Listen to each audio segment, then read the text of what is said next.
He is the beast from Hollywood East, Michael the Hammer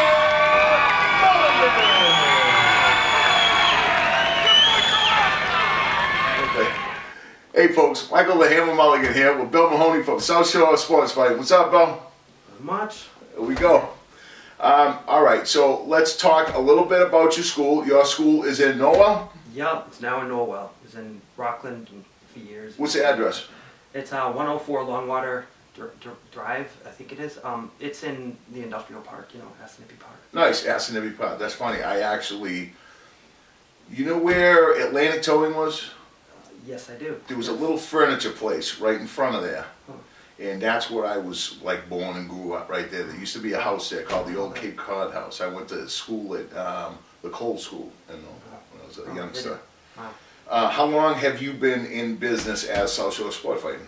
Well, we existed as an affiliate of JBA for a couple of years and became our own thing, South Shore Sport Fighting. I'd say, God, Scott knows all this stuff. I think it's about like 2000, so you know we've been around a heck of a lot longer. And again, we existed before that as in a different name. Sure. So we've been around a lot longer than most schools. Yeah, and that's good. We were there when no one knew what it was, and everyone thought we were pro wrestlers or karate guys. You know? That's funny because Mike Gress always talks about you guys. Anytime we do a show together, he talks about the big three in this area, in this immediate area. Cape Cod Fighting Alliance, of course. He goes Yeah. there. South Shore Sport Fighting, and Joe Lazon. Lazon sucks. Okay, there you go. I'm just kidding. Yeah, Joe Pomfret, me and you know, he was Joe's instructor, Lazon, and Mike, you know, we knew each other for years. Again, we're resentful of the new people who make money at it because they got into it to make money. Right. You know, we were doing it when we were just idiots rolling around hitting each other in the head and knowing what we were doing. Right. So, and usually the people who get into it now, you know, karate guys, whatever, they know how to make money better, and it's like. They have that system Well, down. what is karate? It's a scam to make money. Most martial arts. I mean, by and large, and then they move into MMA when there's money. And what really bothers me is I would always go around to all these schools and say, "Hey, man, this is new thing at UFC, and you guys, I'd love to kickbox your guys, and maybe we could work some grappling, or could we even rent the mat for us to fight?" Right. And they'd be like, "That's a fad. That's we're never gonna." And then now that there's money in it, they're all. South Shore MMA. Yes, like, we said that we talked about them hanging their shingle, and we kind of related it to Zumba, where it's the current fad they think, so they're going to jump on board. But so the people that are bringing in the fighters that are starting the schools and doing that kind of stuff. Do you find any of those fighters finding that they're really not? Because this is what I see. I see that a lot of kids in the schools that go to school, my son or whatever, will go to one of these schools that you're talking about. Right. That was basically a karate school or a one-trick pony that hung the sign. But those people are starting to migrate to the real schools. The good ones. That's what I mean. A lot of people, I'd say 75% of people want to be able to say they're fighters, they train to fight so that they can try to get laid on Facebook. Right. They really don't want to get hit. They really don't want to sweat. Right. But the tough few that beat the other ones up go, in a way that's a problem. They become feeder schools for CCFA. Correct. And social sport. Correct. I mean, and these guys that are really tough, gifted, that are beating up the instructor because they wrestled for a few years or boxed. After a couple months, they're like, dude, I assume they're like, a lot of these guys that come in, they come in, they're trying to Americana me from in my guard, because their instructor showed them that. You know what I mean? And it's like, exactly. It's like, they come in making terrible mistakes, or they come in one day just to roll, and I'm sure you guys have seen it. Of course. And they're smashed, and they're like, what's going on? This kid half my size can beat me. Yeah. Because, we're not great, we're not magic, it's just, we've done it so much longer. Oh, it's all about experience, exactly. Right. And it's all about putting all the pieces of the puzzle together, and they haven't gotten there yet. So the honest question then is, if they're being a feeder school for you, and they're getting you good students that really want to learn the sport, do you really want the other students? Do I really want their crappier students? Well, the students that don't want to learn, the students that, as you say, just want to use it. Why I do want them is because usually they go on the auto billing and they buy t-shirts and then they barely show up and their money goes, and all I have to do is when I pass them at the Hanover Mall and they go, "Hey coach, we'll be back soon," all I have to do is go, "This kid's the best," to all the little girls walking beside him. Right. They're sporting your t-shirt, Like I said, they're really not a problem. They just want to be part of it. Right. Again, for Facebook, God bless Facebook, it makes me a lot of money. I mean, we get like 100-something people on the auto billing. I'd say, you look around the school, there's like 50 people that are always there, maybe 70. Well, it's like the gym. You go to Powerhouse or Pack or any one of those gyms, and what happens is that come January when they got the $9 and the 1,000 people join, and then they show up for a week, and then that's it. Right, and the dumb ones don't, and the rich ones, stay on the auto billing. Right. But I don't want people there that are prima donnas and don't want to work hard. And you can tell them within minutes. I mean, you can tell, they're the fight geeks that want to learn, like a lot of the guys that was on, they want to learn the new cool move. Right. They have the best teachers for that. They're wicked smart guys that know exactly. My guys are more like, all schools have a personality. We get a lot of like guys that don't really fit in and that just kind of have. It's all just about making jokes and being silly and a little self-esteem. Having fun at the same time. Right. I think that's key too. Yeah. A lot of schools are they took from traditional martial arts the bowing in and the let's pretend this is incredibly important. Let's face it, you get in the cage, you fight some dude. It's not important. Right. It's not a big deal. We're not brain surgeons. I think like right before one of my kids makes the UFC, Josh, I hear what the other corner says right before he gets in. You have to win. Do it for your kids. Blah blah blah. My guy gets in and I'm like, dude, if you lose, whatever. The sun still comes up in the east. Just have fun. Right. I really think that's one of the reasons why we do really well. We went 43-8 last year because I don't say you have to win. Still huge pressure. Right. I myself, did you go through I'm sure you fought a lot, Sure. and you go through the moment of nervous, the moment Of course. of Adrenaline, nervous, doubt, everything. Of course you you get do. the adrenaline going on. That's part of the fun. I mean, that's part of the experience. Right. You haven't done it unless you felt that. And it's people like, oh, I've been in street fights, or I was shot at in the army. And that's its own thing, which is something important too. Yep. But it's a different thing. Exactly. You're almost naked in front of thousands of people, and your friends and family and enemies are studying you. And if you lose this fight, you fail in front of everyone. It's not we're not scared to get beat up, none of us. We're scared to get humiliated. Well, you watch The Ultimate Fighter, you watch every single guy on that show that comes out and sits in the doom chair afterwards that lost. Yeah. I failed my friends. I let everybody down. I was let hitting anybody those, down. right. Yeah. Yeah, I mean, my guys know they're not the best in the world. Nobody is. I mean, one guy is. Maybe John Jones. Right. Everyone else, there's somebody better. And this guy was better. And like, another thing I always say in wrestling and boxing, the better guy wins 95% of the time. In MMA, the better guy wins 70% of the time. If you're lucky. Right. It's that sport, dude. It's a lot of luck. It's my last guy, Jeff Hodder, frankly, should have won that last fight. Yeah. He took a rear hand right in the nose and got finished in 6 seconds. Dude, I seen you guys there. I was going to say something to you, but I didn't want to walk up here. That was too bad. That was the big beefy Italian kid there. Yeah. That was at Twin Rivers? Yeah, the Italian kid. Oh, where were we? No, we were in Mansfield. So. Yeah, Mansfield is bad. That was so quick. And you're kidding. We pick them. You know how you do. You sit there and you pick them. This kid. And the first thing that I said to my girl, oh, this kid's from a good school. This gonna do is really good. And I'm like, oh. It happens, and I thought for sure this CFA guy would win, and he was dominating, and then wound up in that silly outlock, and shit happens, and that's part of the reason why the sport's fun. Exactly. Anything could happen. You know, even in the big deals when Silva beat what's his name there, because in the last second in the triangle when the guy beat him the whole time. Right. I mean, I always say, with those, I think our sport's a lot more different than boxing and Thai boxing than people realize. Of course it is. It's more like fencing. Yeah. I mean, with those gloves on, I'm not a big dude, and every time, you spar in different gloves. Every time that Scott wraps my hands and I slide on the professional gloves, 2 sizes too small, I'm like, damn, I can put this through a brick wall, and I'm not a big puncher. I'm like, I don't want to get hit, forget the plan of banging, Yeah. You basically can't get hit clean, or they're going to stop the fight, even if you take a punch, you're going to be bleeding, and so... Exactly. It's a game of mistakes, and, you can be kicking someone's ass, like you just said, Anderson Silva did. You wind up in a submission and you're done. So exactly. It's the fun, but it's also incredibly frustrating. It's chess. Right. It really is. It's awesome. So tell me about, all right, so back to your school one more time before we get off of that. Your school is what's your website? If they want to get a hold of you, how do they get you? sssfighting.com, or just find us on Facebook. That's probably the easiest way. I haven't even been to our website in like 2 years, even though I never really have. Most of the time it's Facebook anyways. Right. I mean, really, that's what, it's what I check, email, oops, I had a customer. So if you're in that area, You know, that's one of the better schools in that area is definitely South Shore Sport Fighting, and that's all the people that I train with and all the other people very much respect this school. Very good school. So you're actually gonna fight on November 19th, is it? Yeah. No, Yeah, tell me about this guy that you everyone fought. seems shocked by that, like I'm too old or something. Dude, I fought in 45. I mean, I didn't start fighting until I was 43, so I'm not see, shocked. The whole thing is like a lot of guys give up when they realize they're not making the UFC.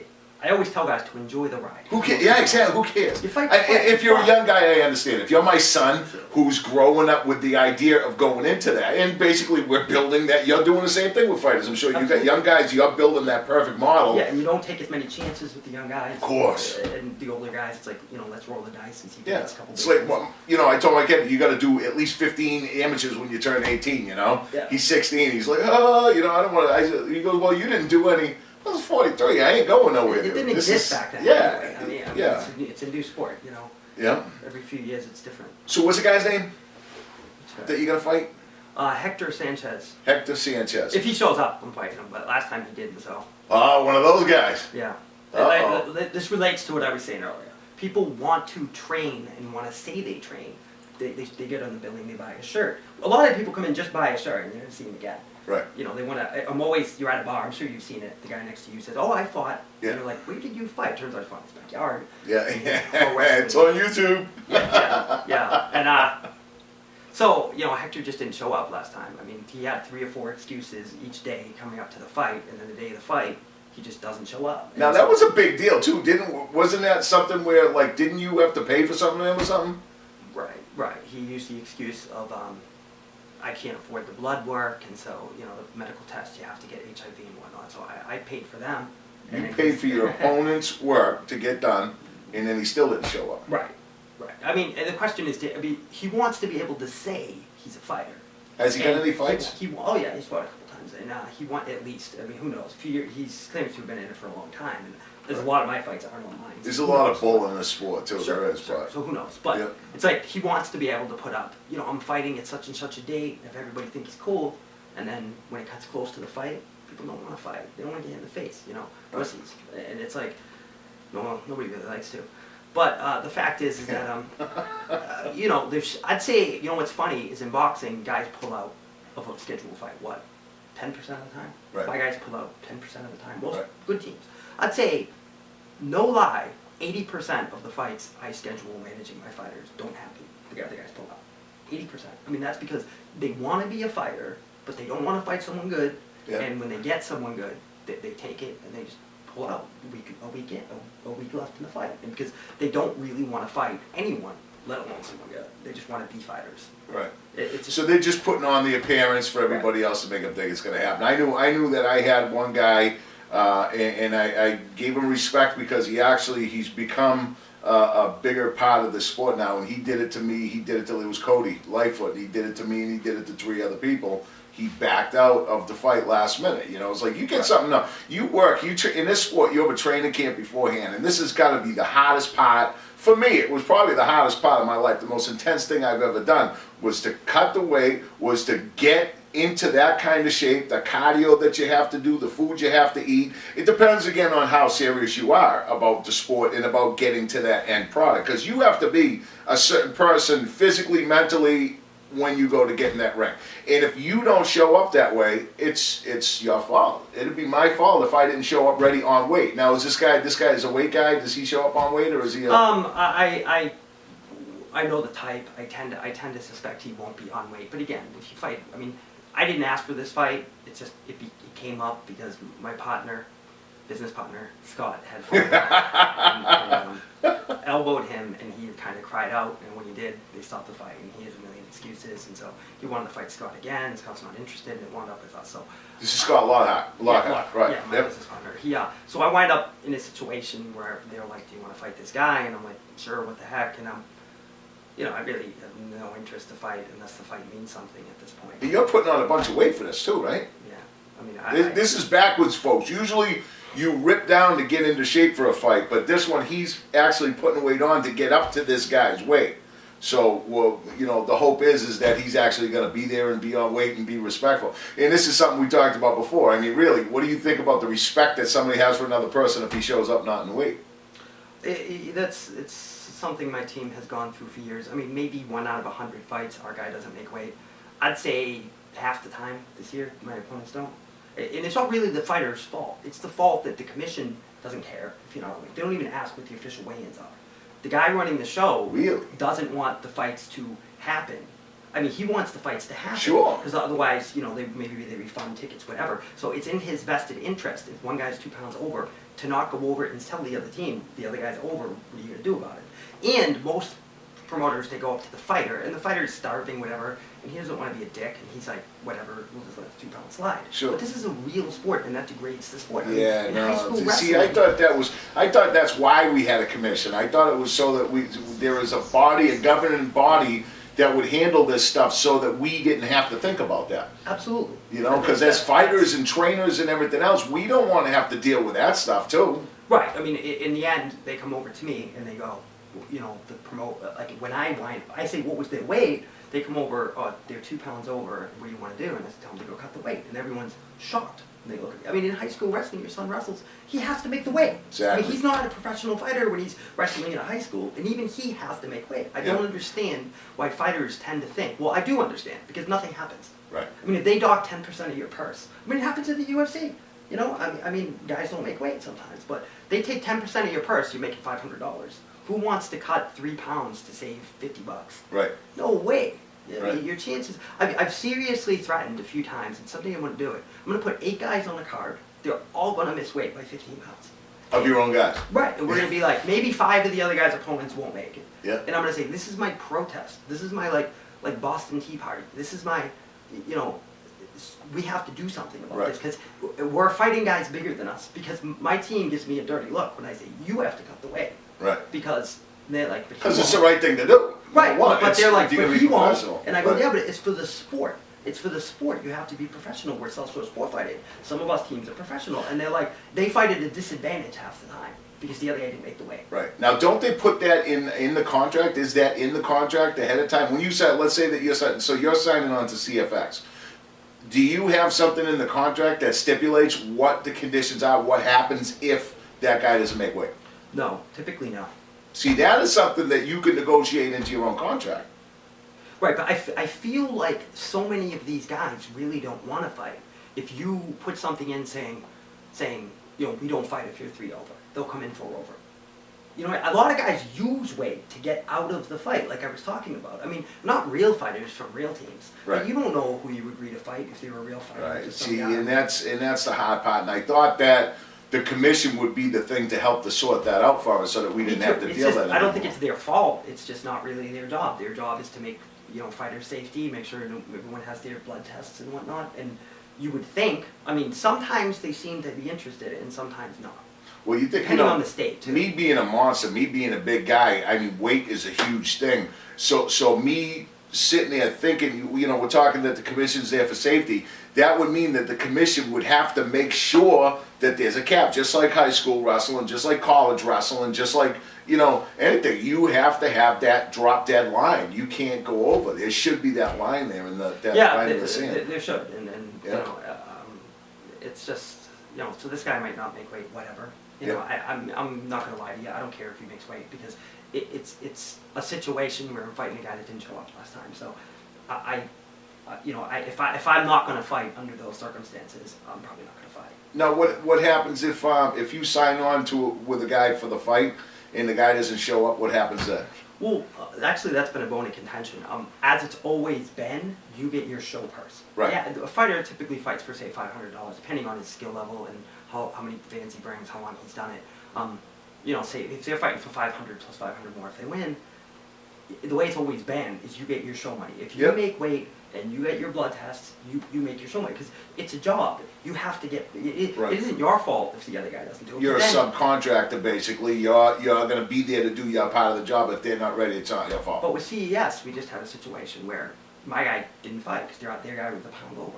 I said, look, you got to go cut the weight. I mean, the commission didn't allow it, but then it's his responsibility to make sure of the rules of the commission and make weight. And when he doesn't, you know, they come to me with, you know, he's a pound over, what's going to happen? I ask for a certain amount of their purse. Right. They say no, okay, you know, no fight, and you know, no apology either. No, like, if my guy last missed weight years ago, I go over and say, look, my guy missed weight, I'm super sorry, totally my fault, fight's off, you know, if you do choose to fight, you get his purse. I mean, no $50. And that's what I've seen before too. That just happened at CES.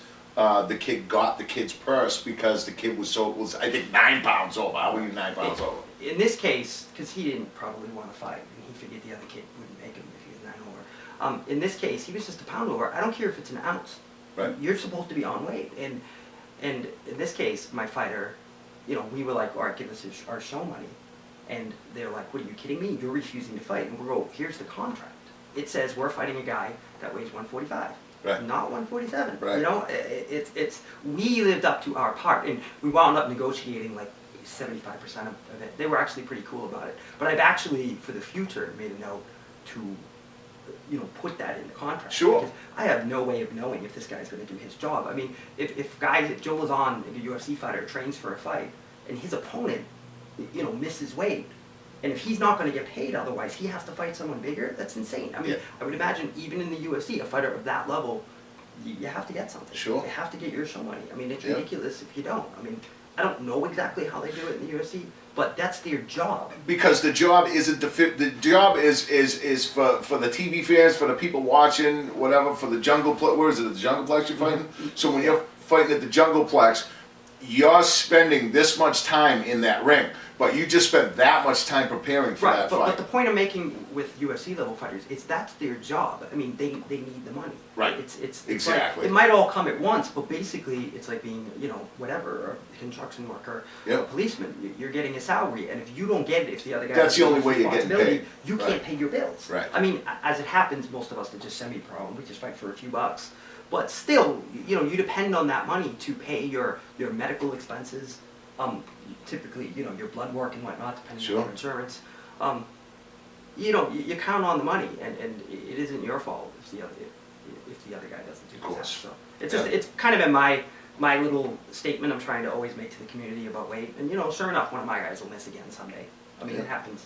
But But not that often with your school, not that often with CCFA, Luzon. I mean, those It's are been years. these are guys that are true mixed martial arts school. They're martial artists that put it all together to build fighters. I mean, really, you three are the best fight builders around. Yeah. Yes.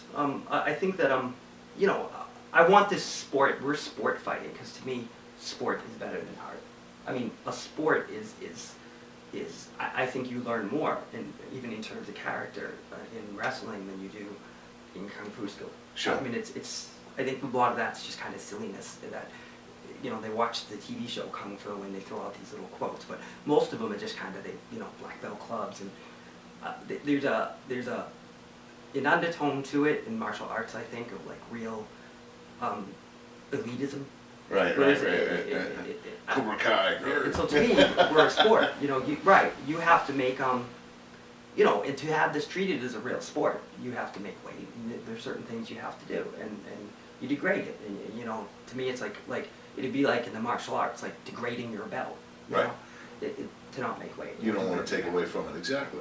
Yeah. Right. It's a real thing. I mean, and some teams just don't take it seriously. They just don't. Doesn't matter what. You know, it doesn't matter how many times they've been there. They just don't take things like that seriously. Well, I bet you they'll get the point. Folks, I'm Michael the Hammer Mulligan. This is Bill Mahoney. Thanks for coming to another edition of Fireside.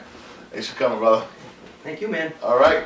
See you on November 19th November 19th. at the Jungleplex. Kill this guy. All right, man.